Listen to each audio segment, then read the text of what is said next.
En el rincón noroeste de Gales, donde las montañas de Snowdonia se pliegan hacia tierras de cultivo verdes, hay un valle que la mayoría de los mapas ya no se molestan en nombrar.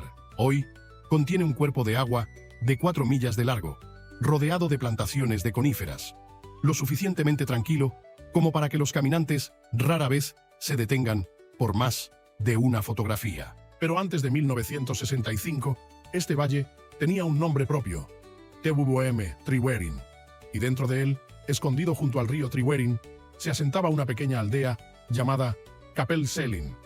Nunca fue un lugar grande, 12 casas de campo, una escuela con un aula única, una oficina de correos, un cementerio, y en su corazón, una capilla metodista galesa construida en 1820, reconstruida en 1888, el tipo de edificio de piedra modesto que existe en miles de valles galeses y, sin embargo, en este, mantuvo unida a toda una comunidad durante más de un siglo. La tierra aquí es implacable de una manera que forma a las personas en lugar de romperlas. De laderas empinadas, húmeda durante 2/3 del año, más adecuada para las ovejas que para la ambición. Las familias que la cultivaban no eran ricas, pero estaban arraigadas. Muchos de los mismos apellidos aparecen en los registros parroquiales durante 5, 6, 7 generaciones. Este fue uno de los últimos bastiones en Gales donde el galés no era un segundo idioma revivido para turistas o ceremonias. Era simplemente el idioma que la gente hablaba desde que nacía, en el que discutía, rezaba y bajo el cual era enterrada. Para entender lo que se perdió aquí, primero hay que entender lo que hacía que valiera la pena conservarlo. No el espectáculo, no la grandeza, solo un hilo ininterrumpido. Una comunidad que apenas había cambiado en forma o ritmo desde antes de que el mundo industrial exterior tuviera un nombre para el progreso.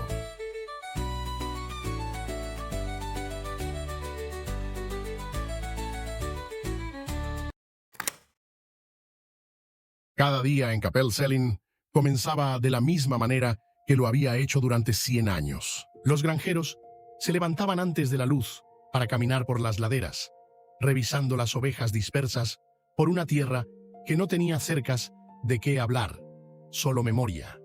Los límites invisibles transmitidos de padre a hijo, dibujados no sobre papel, sino sobre la forma misma de la tierra. La escuela albergaba quizás a una docena de niños a la vez, todas las edades enseñadas juntas en una habitación encalada, con lecciones realizadas casi en su totalidad en galés. La oficina de correos funcionaba también como la única tienda en millas a la redonda, y los domingos todo el valle confluía en la capilla, no por obligación, sino porque en una comunidad tan pequeña, el culto era también la única ocasión regular en la que todos estaban en la misma habitación al mismo tiempo. Allí se compartían noticias, allí se concertaban matrimonios, allí se llevaba el duelo. Los inviernos eran largos y el trabajo duro, pero la gente de Tryweryn había construido algo que los observadores externos, cuando finalmente prestaron atención, más tarde tendrían dificultades para expresar con palabras. Una especie de autosuficiencia que no tenía nada que ver con el aislamiento y todo que ver con la interdependencia. Cada familia confiaba en todas las demás. Cada voz en el coro de la capilla importaba porque no había suficientes voces de sobra. Vale la pena detenerse en esta cotidianidad por un momento, porque lo que sucedió después no le ocurrió a un símbolo, a una estadística o a una nota al pie en un documento de planificación. Le ocurrió a un recorrido escolar, a un servicio dominical, a una caminata por la ladera para revisar a los corderos. Le ocurrió a personas que no tenían ninguna razón en 1955 para pensar que algo de eso terminaría.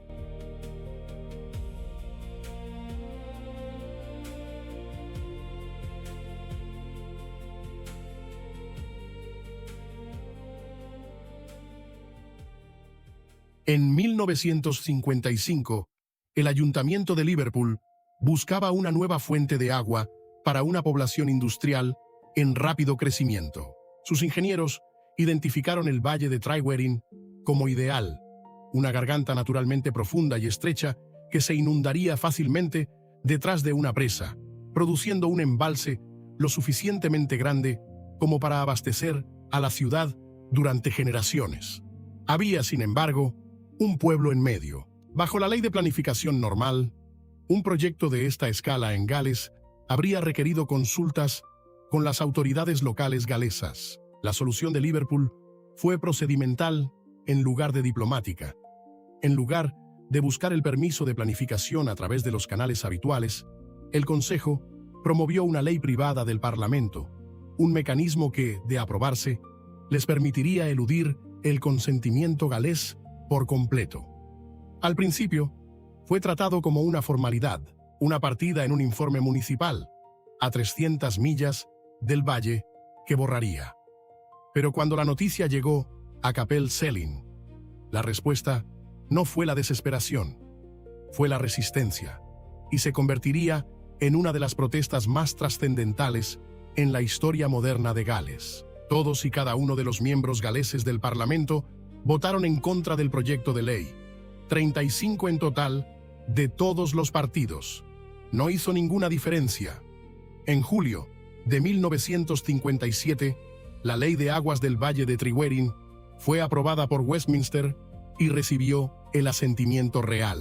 El Ayuntamiento de Liverpool ahora tenía el derecho legal de inundar el valle, y ninguna autoridad galesa, ninguna objeción local y ningún voto parlamentario unánime en contra pudo detenerlos. Para las 12 familias de Capel-Celyn, una decisión tomada enteramente por personas que nunca vivirían con sus consecuencias acababa de determinar el final de todo lo que conocían.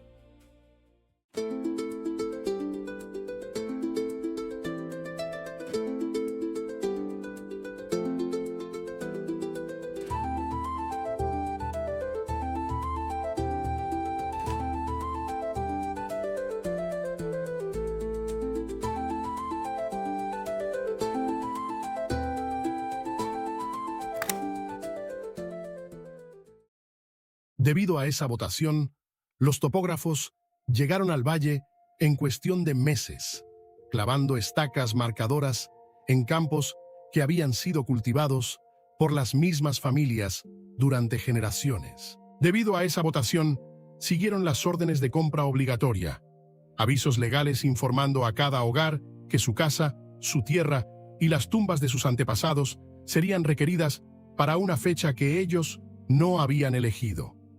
Lo que siguió no fue una aceptación silenciosa. Tryweryn se convirtió en un punto de encuentro que llegó mucho más allá del propio valle. Manifestantes viajaron desde toda Gales. Estudiantes galeses en Londres se manifestaron frente a las oficinas de Liverpool. En 1963, 2 hombres intentaron sabotear el sitio de construcción con explosivos, un acto de protesta que, aunque infructuoso, señaló cuán profundamente la inundación había llegado a simbolizar algo más grande que un simple embalse.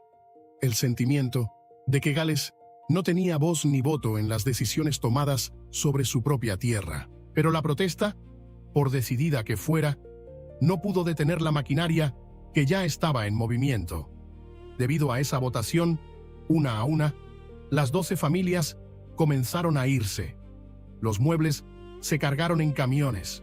El ganado fue vendido o reubicado en laderas desconocidas. Debido a esa votación, las tumbas en el cementerio de la capilla, 69 de ellas, tuvieron que ser exhumadas y vuelto a enterrar en un nuevo cementerio construido específicamente para recibirlas.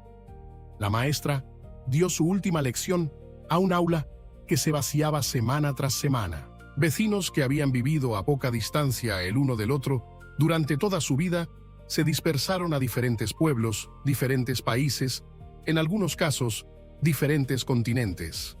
La interdependencia que había definido al valle se disolvió no gradualmente, sino bajo un cronograma establecido por los ingenieros. Y en el archivo local de Bala sobrevive un documento de esos últimos meses. Una breve nota, escrita a mano, dejada por una de las últimas residentes antes de que subiera el agua. Los historiadores todavía debaten exactamente qué quiso decir con ella, pero leída junto a todo lo que vino después, suena menos a una despedida y más a una advertencia. A finales de 1964, solo quedaba en pie la propia capilla, con sus bancos vacíos, sus puertas todavía funcionando sobre sus bisagras, incluso cuando el valle a su alrededor se vaciaba. La inundación se convirtió, y sigue siendo, uno de los momentos más citados en el movimiento moderno de devolución de Gales. Nada de eso, sin embargo, podía devolver una sola casa de campo, ni borrar lo que se había hecho con los límites de los campos.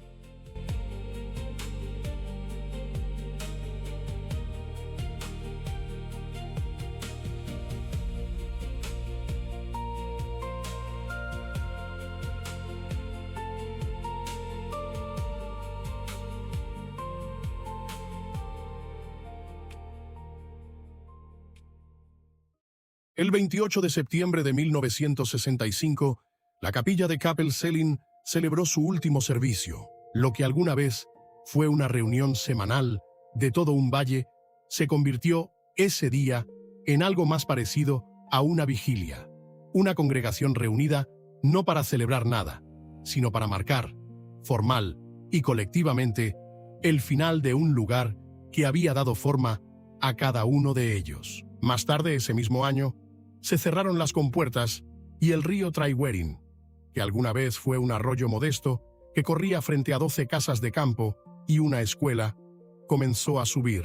Subió lo suficientemente lento como para que, durante semanas, el valle pareciera casi inalterado desde la distancia. Campos todavía visibles, muros de piedra todavía en pie, el techo de la capilla todavía captando la luz de la tarde. Y luego, gradualmente, dejó de ser así. La inauguración oficial del embalse de Llyn Celyn tuvo lugar el 21 de octubre de 1965.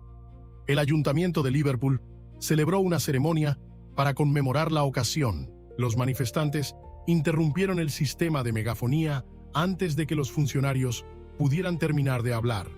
Un último acto simbólico de desafío en una lucha que ya, en todo sentido práctico, se había perdido. No hubo un colapso dramático, ni una sola imagen impactante de un pueblo tragado en un instante, solo un lento borrado administrativo. Un valle que desaparecía no porque la tierra lo exigiera, sino porque los ingenieros de una ciudad lejana habían calculado correctamente que ese era el lugar más eficiente para colocar un embalse.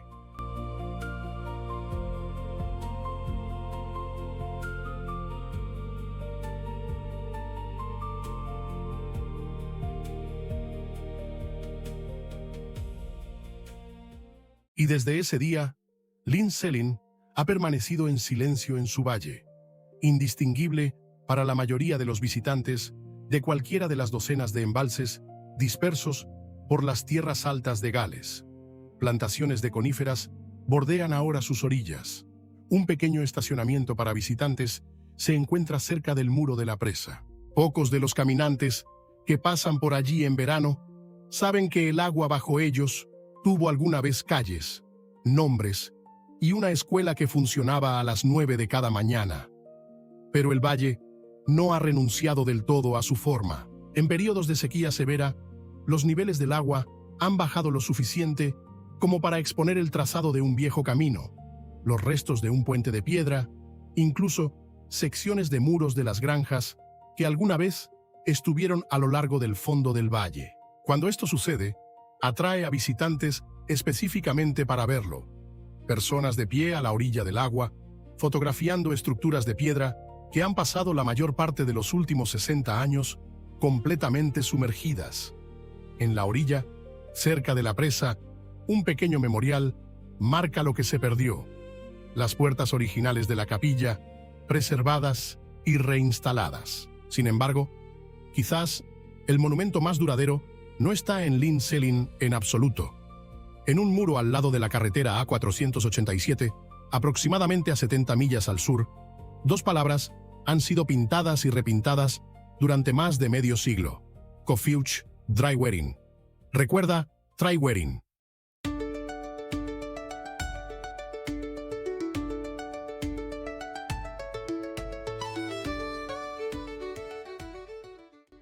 Hay algo particular acerca de un lugar perdido ante el agua en lugar de ante el tiempo. Una ruina dejada a la intemperie se erosiona gradualmente, dando a los espectadores la oportunidad de ver cómo un recuerdo se desvanece por etapas. Un pueblo inundado desaparece de repente y luego espera, intacto, más o menos, bajo una superficie que no revela casi nada.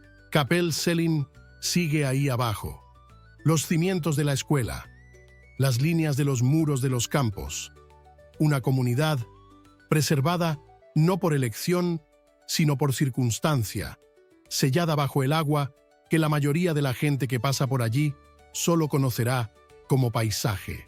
De vez en cuando la lluvia falta y el embalse baja, el valle resurge el tiempo suficiente para recordar a quien quiera que esté allí que la comodidad siempre tiene que venir de algún lado.